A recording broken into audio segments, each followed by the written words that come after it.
देखते हैं class 10th का चैप्टर नंबर 4 है।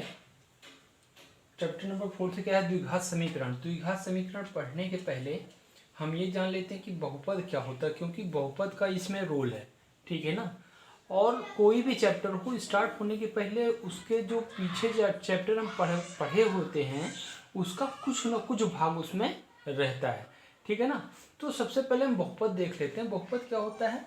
बहुपद क्या कहते हैं, जो चर राशि होती है, चर राशि की जो घात होती है वो क्या होनी चाहिए? पॉजिटिव इंटीजर, मतलब धनात्मक पूर्णांक संख्या होनी चाहिए। कोई भी चर राशि अगर लिखी है तो चर राशि की जो घात है वो क्या होनी चाहिए? धनात्मक पूर्णांक होनी चाहिए, ठीक है ना। तो ये हमारा क्या होता है? बहुपद कहलाता है। और एक अचर बहुपद होता है, जैसे गिनती में 1 2 3 4 5, ये सब क्या हमारे हैं? ये हमारे सब क्या कहते हैं? अचर बहुपद कहलाते हैं, ठीक है ना। तो देखिए एक बहुपद में लिख रहा हूँ, क्या है कि जो द्विघात बहुपद होते थे, द्विघातीय बहुपद, ठीक है ना। द्विघातीय जो बहुपद होते थे, द्विघातीय बहुपद कैसे हम लिखते थे? यहाँ पे px, अगर अब यहाँ पे क्या है? p मतलब होता है पोलिनोमियल, और x का मतलब क्या होता है? x आपका जिस वे में वो लिखा होता है, ठीक है ना। तो यहाँ पे हम क्या लिख रहे हैं? ax square plus bx plus c। आप यहाँ पे देखिए ध्यान से कि a is does not equal to 0 है, ठीक है ना।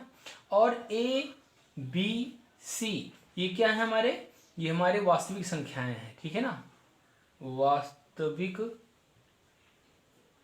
संख्या, ठीक है ना।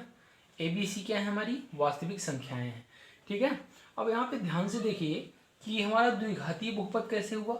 द्विघातीय बहुपद इसलिए हुआ क्योंकि ये जो आपका बहुपद लिखा गया है, पहली बात तो ये आपका बहुपद है। कैसे पता करें? यहाँ पे देखिए ए बी सी तीनों वास्तविक संख्याएं हैं। यहाँ पे वास्तविक संख्या ए बी सी के स्थान पर कुछ भी लिखे, क्योंकि प्रत्येक वास्तविक संख्या एक बहुपद ही होती है, अचर बहुपद होती है, ठीक है ना। और किसी भी बहुपद का दूसरे अचर बहुपद के साथ जब गुणा करते हैं तो वो भी हमारा क्या होता है? बहुपद ही होता है, ठीक है ना। तो देखिए यहाँ पे बचा क्या? यक्स स्क्वायर, यक्स, और यहाँ पे तो कुछ नहीं है, तो यहाँ पे यक्स स्क्वायर का मतलब क्या हुआ? यक्स स्क्वायर ये आपकी चर राशि है। चर राशि की जो घात है वो क्या है? धनात्मक भी है और पूर्णांक भी है। और यहाँ पे देखिए यक्स लिखा हुआ है, यक्स क्या है? यक्स की घात 1 है। जब कुछ नहीं होता तो 1 होता है, तो यहाँ पे क्या हो गया? यक्स की घात 1 है, मतलब ये भी धनात्मक है और पूर्णांक है। तो कहने का मतलब ये क्या हुआ? ये आपका एक द्विघातीय बहुपद है। क्यों? क्योंकि चर की अधिकतम घात इस बहुपद में 2 है, ठीक है। अब बात करते हैं क्या कहते हैं द्विघात समीकरण की। द्विघात समीकरण होता क्या है कि अगर इसी बहुपद के बराबर, द्विघातीय बहुपद को अगर 0 के बराबर कर दिया जाए, द्विघातीय बहुपद को अगर हम 0 के बराबर कर दें तो वो हमारा क्या कहलाता है? ये हमारा क्या कहलाता है? ये हमारा कहलाता है द्विघात समीकरण कहलाता है, ठीक है ना। यही हमारा द्विघात समीकरण कहलाता है। अब देखिए यहाँ हम देखते हैं कि द्विघात समीकरण होने के लिए क्या होना चाहिए कि जो आपका चर राशि है, जो आपकी उस बहुपद में, जो आपका बहुपद है इसमें जो चर राशि होती है, चर राशि की घात क्या होनी चाहिए? अधिकतम घात क्या होना चाहिए? मैक्सिमम 2, या हम इसको ऐसे भी कह सकते हैं, क्या कह सकते हैं? घात 2 होनी चाहिए, ठीक है ना। अगर उस बहुपद की घात 2 है और बराबर में 0 लिखा गया तो आप ये समझ लीजिए कि वो हमारा क्या होता है? वो द्विघात समीकरण कहलाता है, ठीक है ना। अब देखते हैं अलग अलग प्रकार के ऐसे द्विघात समीकरण होते हैं। यहाँ पे क्या है? यहाँ पे ए बी सी आपका वास्तविक संख्या थी। अगर ए बी सी के स्थान पे हम कोई भी वास्तविक संख्या रखें तो क्या होगा? मान लेते हैं कि a बराबर आपका 1 है, b बराबर आपका माइनस में 4 है, c बराबर मान लें कि 2 है, तो ये क्या बन जाएगा? यक्स स्क्वायर माइनस में 4x और प्लस में 2 इक्वल टू 0, ये वाला समीकरण। अब मान लीजिए कि हमने मान लिया a बराबर 1 मान लिया, b बराबर भी 1 मान लिया और c बराबर भी 1 मान लिया, तो क्या हो जाएगा? X square plus x plus में 1 इक्वल टू 0, ठीक है। तो ये भी आपका द्विघात समीकरण है। अब हमने ये मान लिया कि यक्स बराबर 0, सॉरी a बराबर 0, b बराबर 0 और c बराबर 0 हमने मान लिया सबके बराबर, तो क्या आएगा? ये अगर 0 0 रखेंगे तो क्या हो जाएगा? 0 इक्वल टू 0। तो अब यहाँ पे देखिए कि ये जो आपका 0 बराबर 0 ये तो सही है, लेकिन क्या ये वो द्विघात समीकरण है? नहीं है। क्यों नहीं है? क्योंकि यहाँ पे देखिए a बराबर 0 हमने मान लिया था। यहाँ पे देखिए, यहाँ पे द्विघाती बहुपद में क्या होता था कि a is does not equal to 0, मतलब ये a आपका 0 नहीं हो सकता है। तो यहाँ पे हम अगर 0 ना माने, कोई भी संख्या मान ले, मान लीजिए कि 1 मान लिए, तो यहाँ पे ये वाला समीकरण क्या बन जाएगा, ये वाला बन जाएगा एक्स स्क्वायर, और बाकी सब बी सी तो आपका 0 0 होता, तो यहाँ पे ये 0 हो जाएगा बराबर में 0। तो ये क्या है, ये आपका एक द्विघात समीकरण है, ठीक है ना।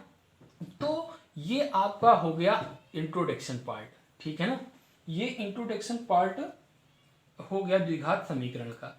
अब देखते हैं कि इसका जो दैनिक जीवन है इसमें उपयोग क्या है, द्विघात समीकरण का दैनिक जीवन में, हमारे जीवन में जो हम हमारी जो दिनचर्या है या जो खरीदने बेचने वाला काम होता है, वहाँ पे हम इस द्विघात समीकरण का इस्तेमाल कैसे कर सकते हैं।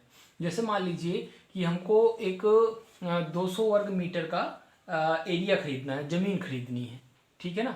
ये आप मान लीजिए कि 200 वर्ग मीटर है, 200 मीटर स्क्वायर, और उसने ये कहा कि ये जो 200 वर्ग मीटर स्क्वायर की ज़मीन है, इसको हमें इस प्रकार खरीदना है कि चौड़ाई जो है, चौड़ाई लंबाई जो लंबाई है चौड़ाई की दोगुनी होनी चाहिए। ऐसा हमको एक आयताकार क्षेत्र चाहिए जिसका क्षेत्रफल 200 मीटर स्क्वायर हो, ठीक है ना, वर्ग मीटर या हम कह सकते हैं इसको। तो हम जानते हैं इसको हम कैसे निकालेंगे। देखिए यहाँ पर हम जानते हैं कि आपका जो क्षेत्रफल होता है, आयत का जो क्षेत्रफल होता है वो क्या होता है, लंबाई गुणे चौड़ाई।